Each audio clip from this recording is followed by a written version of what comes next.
بدتمیزی، بد تہذیبی، دنگا فساد اور فتنے کو بری طرح سے اللہ تعالیٰ نے شکست دی ہے۔ تو ملک کہاں جا رہا تھا 2017 میں اور اس کے بعد پھر کہاں چلا گیا، آپ نے اپنی آنکھوں سے سارا مشاہدہ کیا۔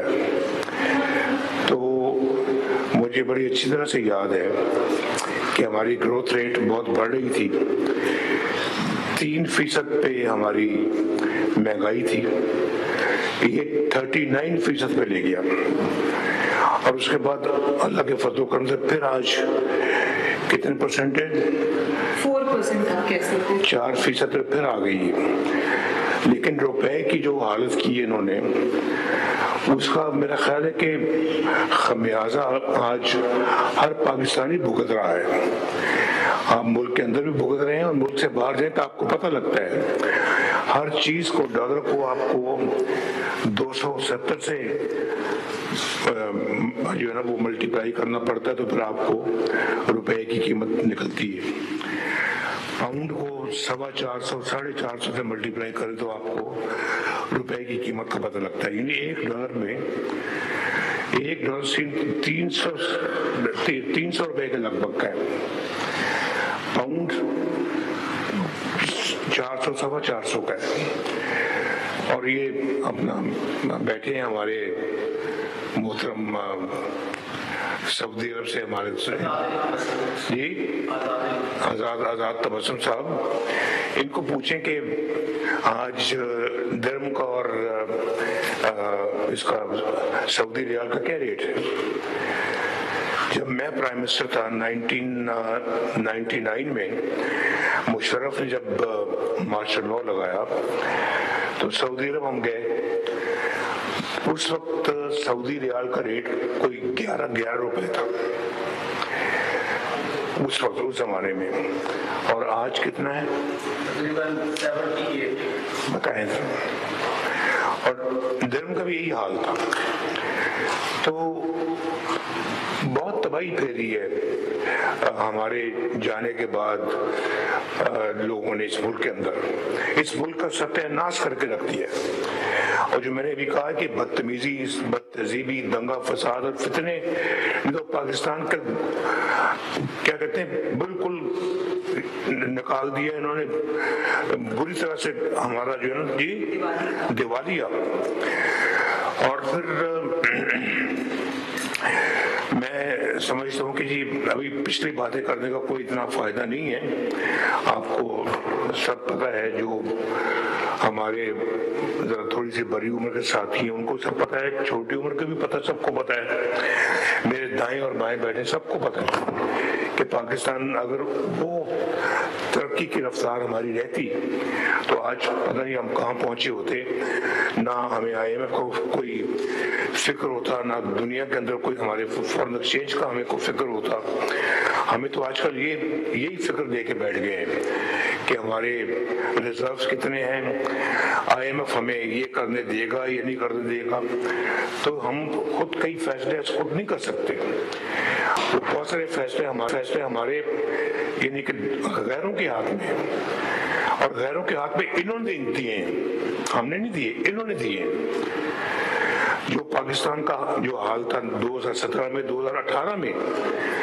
18 سے لے کے پھر 22 تک کیا ہوتا رہا پاکستان میں، وہ ساری ذمہ داری ان کے سر ہے۔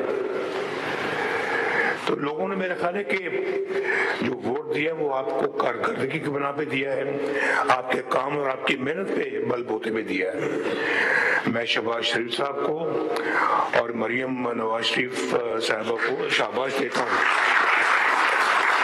کہ ماشاءاللہ انہوں نے بہت محنت سے کام کر کے دوبارہ وہ مقام حاصل کرنے کی کوشش کر رہے ہیں جو کہ ہم نے کھو دیا تھا۔ یہ صحیح بات ہے، اور یہ بڑا مشکل کام ہے، بڑا جان جوکھوں کا کام ہے یہ، کہ اس کو واپس پاکستان کو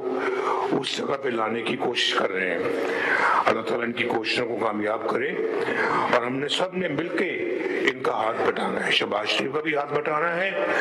مریم کا بھی ہاتھ بٹانا ہے۔ اور 1.5 سال میں ماشاءاللہ ایک عوامی خدمت کا ایک ریکارڈ قائم کیا ہے، اکانومی کو گڑھے سے پھر باہر نکالا ہے، اور یہ کہتے ہیں پاکستان ٹیک آف پوزیشن پہ آ گیا، ٹیک آف کر چکا ہے اللہ کے فضل سے، اڑان بھر چکا ہے پاکستان ماشاءاللہ، اب اس نے اوپر جانا ہے اللہ کے فضل و کرم سے۔ تو ڈیفالٹ سے ملک کو نکالا ہے، ڈیفالٹ سے بچایا ہے، بینک کرپسی سے بچایا ہے پاکستان کو۔ ہماری تو اقتصادی دیوالیہ پن ہو چکا تھا، اخلاقی دیوالیہ پن ہو چکا تھا، معاشرتی اور معاشی دیوالیہ پن ہو چکا تھا، بلکہ انسانیت کا یہاں پہ دیوالیہ پن کر دیا گیا تھا۔ بڑے چھوٹے کی کوئی تمیز تفریق نہیں تھی، نہ کوئی بڑوں کا ادب تھا، نہ کوئی چھوٹوں کا پیار تھا۔ پتہ نہیں شاید کرکٹ کھیلنے آئے تھے، وہی کھیلتے رہے یہاں پہ 5 سال، افسوس ہے اس بات کا ہے، اور بڑے چھوٹوں کا احترام ختم کر دیا انہوں نے، تو پاکستان ملک کا، قوم کا دیوالیہ نکال دیا، ہمارے خارجہ امور کا دیوالیہ نکال دیا، IMF کو پھر ہمارے سر پہ لا کے بٹھا دیا۔ میں نے ان سے جان چھوڑائی تھی، ایک دوبارہ اس کو واپس لے آئے، امن و امان کا برا حال کیا، اس کا دیوالیہ نکال دیا، تو اور پھر غریب لوگوں کا دیوالیہ نکال دیا۔ میرٹ تو کہیں دیکھنے میں نہیں ملتا تھا ان کے زمانے میں، تو اب اللہ کے فضل و کرم سے دوبارہ جو ہے نا وہ سب چیزیں بحال کرنے کی کوشش ہو رہی ہے، اور میں یہ سمجھتا ہوں کہ یہ عمران خان صرف اکیلا مجرم نہیں تھا، اس کو لانے والے بھی اس سے بڑے مجرم تھے جو اس کو لے کے آئے، اور ان سے بھی پورا ان کا حساب لینا چاہیے۔ ان کا بیانیہ آپ اچھی طرح جانتے ہیں، اور ان کا بیانیہ کیا تھا؟ چور ڈاکو کہتے تھے، خود چوری ڈاکے میں سب سے آگے، ساری داستانیں سامنے آ رہی ہیں آپ کے، پوری قوم کے سامنے آ رہی ہیں، اور پھر لڑائی جھگڑا، فتنہ فساد، الزام تراشی، گرہبانوں کو پکڑتے تھے، جلا دو، مار دو، پکڑ لو۔ کیا اس طرح کے بیانیے میں قومیں ترقی کرتی ہیں؟ آپ ذرا بتائیں، سوچیں مجھے کہ اس طرح کے ماحول میں کون سی قومیں ترقی کرتی ہیں؟ لیکن آج اللہ کے فضل و کرم سے مریم کے یہاں پہ پنجاب کے اندر 1,20,000 نئے گھر بن رہے ہیں غریبوں کے، اور ان کو گھر مل رہے ہیں، بن رہے ہیں، اپنی چھت اپنا گھر اسکیم کے تحت، لوگوں کو پھر مفت دوائیاں مل رہی ہیں دوبارہ نئے سرے سے، جو شہباز شریف صاحب نے شروع کی تھی اس کو انہوں نے پھر آ کے بحال کیا، انہوں نے کینسل کر دیا آگے، اور پھر لوگوں کا، غریبوں کا مفت علاج معالجہ بھی ہو رہا ہے، اور پھر نئے ہسپتال شروع کر رہے ہیں، اور اسٹوڈنٹس کو لیپ ٹاپ مل رہے ہیں، اسکالرشپس مل رہے ہیں اللہ کے فضل و کرم سے، اور ستھرا پنجاب ماشاءاللہ اپنا کام دکھا رہا ہے، گرین بسیں ہر ضلع میں، ہر شہر میں انشاءاللہ پہنچ رہی ہیں۔ ابھی تو آغاز ہے،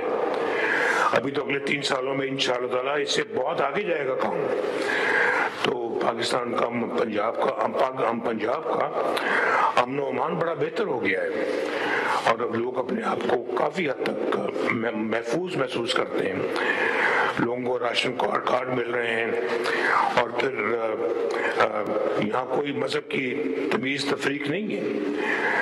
دوسرے مذاہب کے لوگ بھی ماشاءاللہ، ان کے بھی جو ہمارے بھائی بہن ہیں ان کے لیے بھی کام ہو رہے ہیں،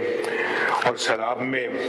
لوگوں نے، حکومت نے بہترین کارکردگی کا مظاہرہ کیا۔ انہوں نے کہا جی ہم الیکشن کا بائیکاٹ کریں گے، وہ سارا بائیکاٹ آپ کے سامنے ہے، جس میں اب وہ بائیکاٹ کیسا بائیکاٹ ہے، جس میں ایوب خان کی بہو اور عمر ایوب کی بیوی جو ہے وہ خود الیکشن لڑی، اور کیسے بائیکاٹ ہے؟ کیوں جی اپنا چودھری صاحب یہ بائیکاٹ ایسا ہوتا ہے جی؟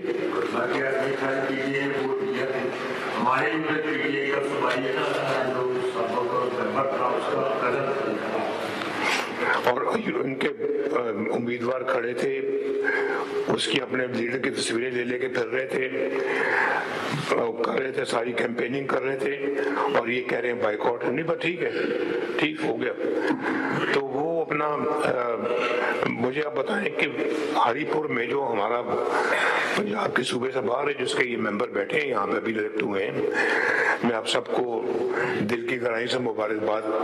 پیش کرتا ہوں، اور جیتنے پہ بہت بہت مبارک پیش کرتا ہوں میں آپ کو۔ تو یہ بیٹھے ہیں ماشاءاللہ، یہ اسے 40,000 کی لیڈ سے جیتے۔ کیوں بابر 40,000 کی لیڈ ہے؟ 44,000 کی لیڈ، بتائیں۔ تو یہ ان کا بائیکاٹ ہے۔ تو اس زمانے میں جیسے کہ آپ جانتے ہیں کہ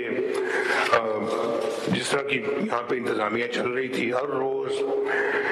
نیا چیف سیکرٹری آ رہا ہے، ہر تیسرے دن آئی جی بدل رہا ہے،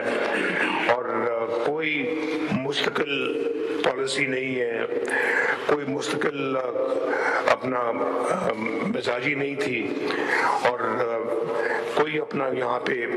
ڈھنگ کے کام نہیں ہو رہے تھے، کوئی ترقی یافتہ، کوئی ترقیاتی کوئی کام ہوا ہی نہیں۔ خیر ان کی تو بات چھوڑو، اللہ کے فضل و کرم سے ترقی یافتہ کام جب بھی ہوئے ہیں تو وہ پاکستان مسلم لیگ نے کیے ہیں، الحمدللہ۔ ہم نام لے لیں، دیکھ لیں جتنے بھی آپ کے دائیں بائیں جو منصوبے بنے ہوئے ہیں، سب کے اوپر مسلم لیگ کی مہر لگی ہوئی۔ اللہ کا بڑا شکر ہے، اللہ کا بڑا کرم ہے یہ تو کہ آج ماشاءاللہ ایک باقاعدہ پالیسی کے تحت کام ہو رہے ہیں، میرٹ پہ کام ہوتے ہیں، اور ہر جو آپ کی چاہے کابینہ ہو، وزیر ہوں، مشیر ہوں، یا جو آپ کا چیف سیکرٹری ہے، یا آئی جی ہے، سی سی ڈی ہے، یا پنجاب کے باقی محکمے ہیں، وہ اپنا اپنا کام کر رہے ہیں۔ اور یہاں کوئی اس طرح کی بات نہیں کہ جی اس کی سفارش پہ اس کو لگا دو، اس کی سفارش پہ آپ اس کو لگا دیں۔ اپنے کوئی اس طرح کی بے ہنگم قسم کی ٹرانسفرنگ پوسٹس نہیں ہوتی جہاں سے پچھلے دور میں ہوتی تھی کہ 4 دفعہ چیف سیکرٹری بدلے جا رہے ہیں، 4 دفعہ آئی جی بدلے جا رہے ہیں، اور صرف یہاں نہیں، ہر صوبے میں جہاں بھی ان کی حکومت یہی حال تھا۔ تو آج ایک اللہ کے فضل و کرم سے ایک گڈ فیل فیکٹر ہے یہاں، فیل گڈ فیکٹر ہے یہاں پہ۔ تو یہ ایک مجھے یاد ہے کہ ایک ہمارے زمانے میں ہوتا تھا، جب میں فرسٹ ٹائم پرائم منسٹر بنا تو لوگ کہتے تھے کہ بڑا اچھی ایک ہمیں گڈ فیل فیکٹر محسوس ہوتا ہے آپ کے دور میں۔ تو میں سمجھتا ہوں کہ مجھے خود آج اس کے بعد اس دور میں ایک گڈ فیل فیکٹر محسوس ہو رہا ہے۔ میں سمجھتا ہوں کہ میں نے بڑے الحمدللہ اس ملک کے لیے کام کیے ہیں۔ تو شہباز شریف صاحب اور مریم تو میرے سے بھی آگے نکل گئے، جو صحیح بات ماننی چاہیے۔ میں کئی جگہ کہ میں تو بڑا ودیا تھا، میں تو وہ صاحب فلاں صاحب نہیں بھائی، یہ اگے نکل کے نہیں میرے کو